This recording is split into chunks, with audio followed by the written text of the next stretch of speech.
Huncho World, what's the deal? Get So today we got a sliced. special tutorial.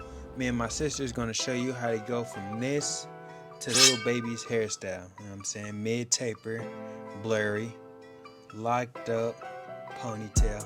I don't know what to call it, but I'm gonna let her get into it. Alright, so I'm showing off his hair, making sure it ain't, tangled up or nappy or anything. Make it, an easy process. Alright, so right here I'm putting it up in the ponytail so I can get ready for my retwist. I'm gonna take a row out. And we're gonna look at it, see what we're working with, part through. So right here, I'm gonna smooth it out with the comb, with the sides of the comb. You don't want to part in too deep because you don't want to break any of the hairs. If you break any of the hairs, it's gonna cause thinning, and you do not want that.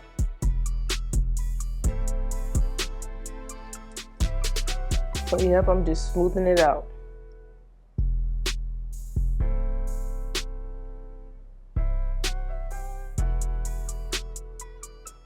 If it tugs when you parting it and it's catching, then that means you are taking the wrong hair at the wrong spot. So right here, you just parting down through it.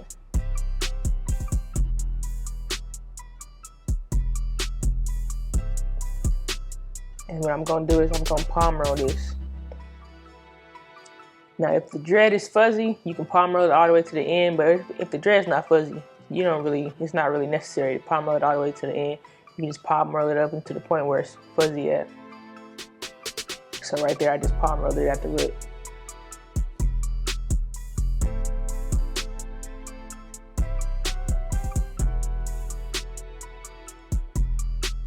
Just keep swimming, just keep swimming.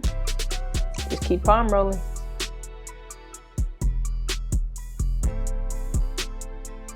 And you want to take your time with these retwists to make sure it's as clean as possible.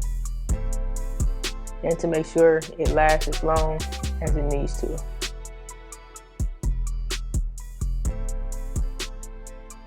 Retwists usually last longer.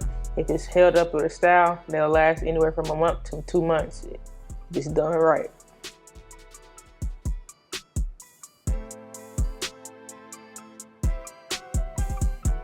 So right here, you see where it's a little tangled up right there. So I'm just smoothing it out with the sides of the combs to put the hairs back in place. Remember, just take your time.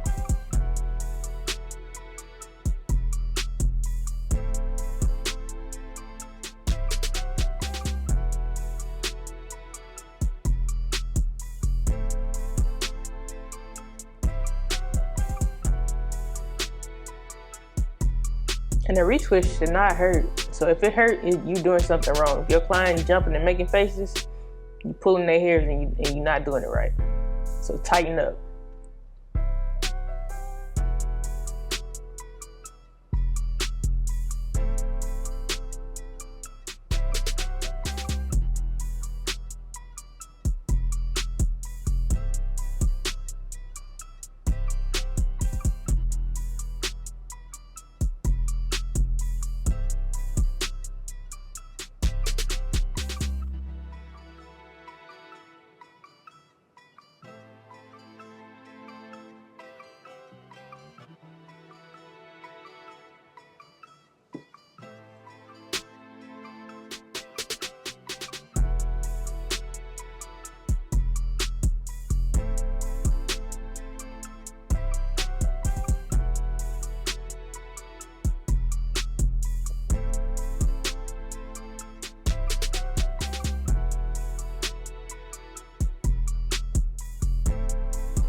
See how clean that retwist looked? So right here, you want to comb that taper down because you do not want the barber to cut in to the dread. So you want to keep it separate.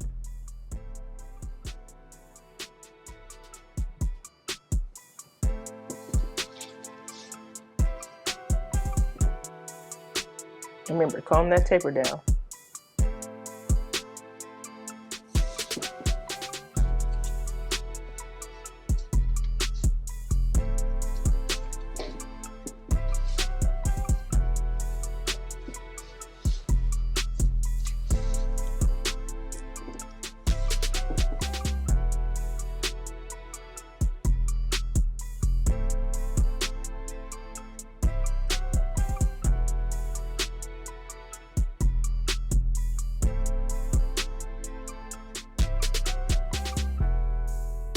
And you see I didn't use a lot of clips. I mean, because it's really not necessary to use a lot of clips if the hair is pretty long and it's not too frizzy. The less clips, the better for the client,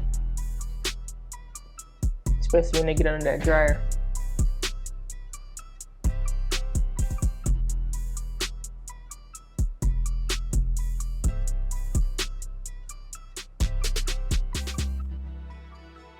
See how I comb that taper down in the front?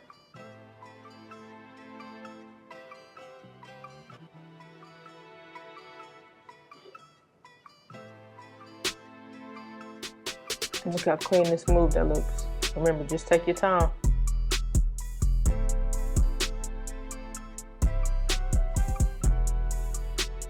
So right here, I'm getting ready to prep for the style. I'm prepping for the style, putting it in 4 parts with 4 braids. Make sure they're nice and even.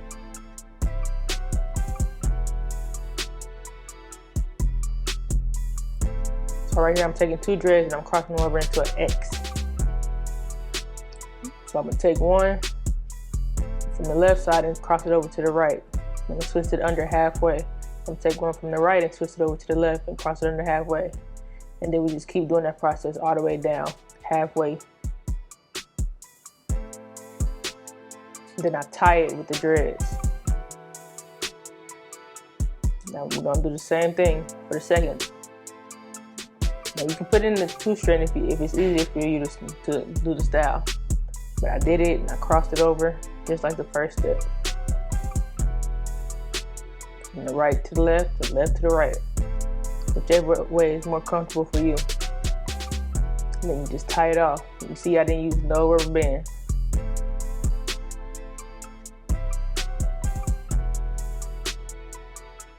So we're going from the right to the left to the right. You're gonna tie it off with no rubber bands. You're gonna use their dreads.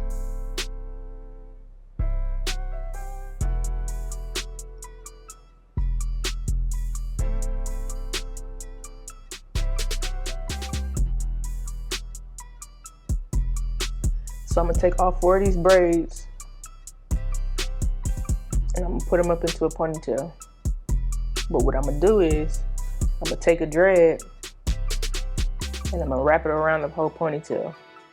But you wanna take the longest dread and wrap it around until it's no longer. Then you take the next longest dread and continue to wrap it around where the other dread left off at.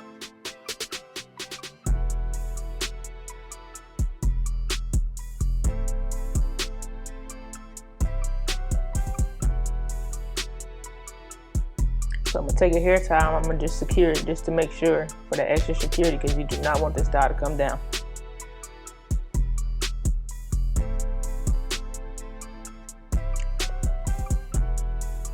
So now we get into the back, we're gonna do the same thing we did to the top, but we're gonna go upward. Take it from the right to the left and the left to the right. And connect it to the ponytail. When you connect it to the ponytail, you're gonna take a dread and wrap it around the ponytail, the longest dread. See how we doing that? Just take it and wrap it. So that dread is short to where it can't wrap no more, and then you take the next longest dread and wrap it.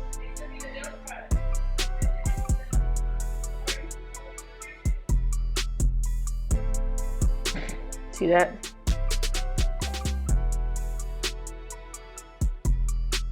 All right, then you want to take a hair tie and make sure it's secure. Now this stash tends to last anywhere from a month to 2 months, depending on how well you take care of it. And there you have it. So we're gonna go ahead and jump right into this cut, you know what I'm saying? So Lil Baby likes to keep his hair dark, so I'm gonna be cutting his hair down with a 1 guard open. Just cutting it down, make sure I get all the hairs. I don't wanna do it closed because that's gonna be too light. So I'm just cutting with the way his hair grows with a 1 guard open.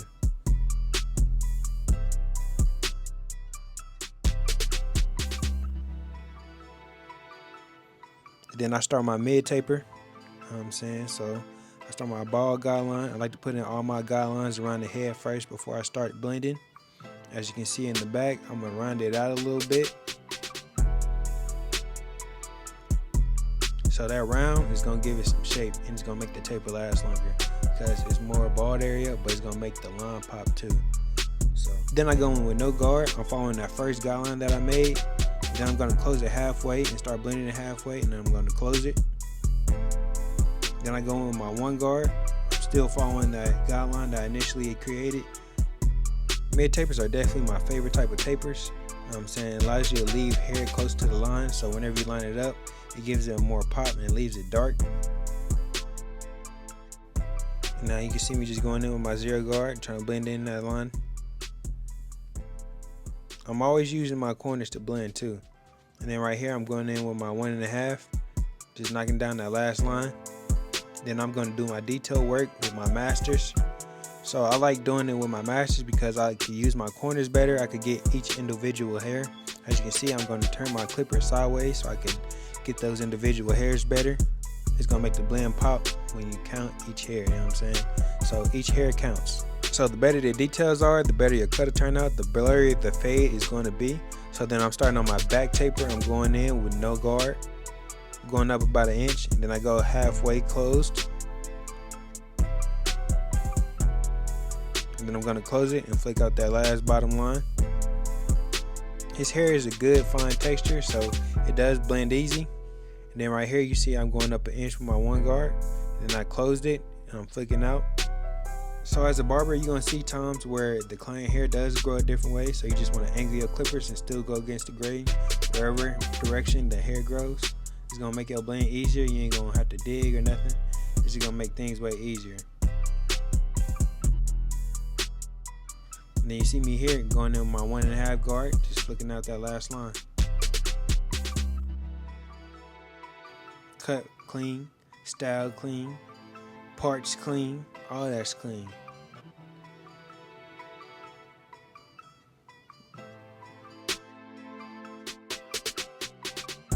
And I'm just doing the same thing I did on the other side, blending it in now. And then I like to do a hot towel and shaving cream for my line prep. So you want to apply the shaving cream on everywhere where you're going to line up. You want to set the towel on there from 30 seconds to 2 minutes. Make sure you're rubbing it in. And then when you taking off the shaving cream, you want to scrub a little bit. So it's kind of like you cleaning his face, kind of scrubbing the dirt off the hairline. So you just getting off the excess grease, dirt, anything off the hairline. And then I'm spraying his hairline and the neckline with holding spray. Then I'm drying it. And as you can see, I'm laying it down with my finger. And I start lining up his neckline, lightly tapping. And you want to make sure you're cleaning up the hairs around it just to make that line pop even more.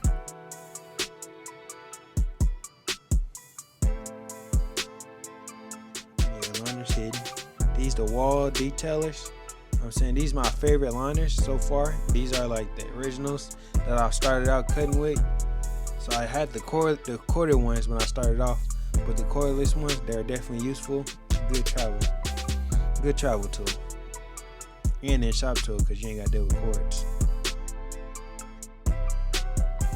So the technique I like to do when you kind of curious about like where to start lining them up at for the C-cut, I like to start at the top of the C-cut, create like a point to draw the bottom of the C-cup to. So it's just going to connect it and make the line easier, because you don't want to just go in and just draw the C-cup when you don't know where the C-cup is, because if you take off too much hair, it's going to make the hairline look funny, you know what I'm saying?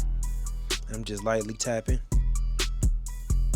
And I'm starting in the middle. I'm connecting to the other bar.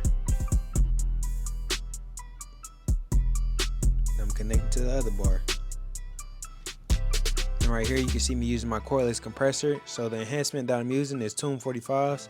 It's the black one. So whatever enhancement you get, you want to make sure it matches the hair color of the client. And then right here you can see me spraying Topics. So that Topics is just going to add texture. And then you can always enhance the neckline, but it isn't necessary. And you always want to make sure you finish off with hairspray. That boy dramatic. That mug burn though. I already know. But I'm going to finish this off with a pencil. The pencil is going to make the hairline pop. You want to lightly draw with it. You want to heavy draw on it or there, it's gonna be hard to blend that pencil in. And I go with the neckline as well as the front line whenever I do the pencil. But always make sure you blend it in the pencil, because it's gonna look like Too Rare's hairline if you don't. And right here you can see me blending in the pencil even more and getting the line sharp, even more crispier, even more with the razor. You want to make sure you pulling that skin and dragging that razor and gliding it across the skin at a 45-degree angle, making sure you're not digging in so you don't cut them. And that line is just gonna make everything else pop. You know what I'm saying? It makes the blend pop, the line pop, the corners you gotta always make sure they sharp. You know what I'm saying? And here goes your final result. You know what I'm saying? Me and my sister did a style and cut. We did the little baby hairstyle. Make sure y'all comment below any other rapper's hairstyle y'all want to see us do. You know what I'm saying? It's a style and cut. We the first to do it.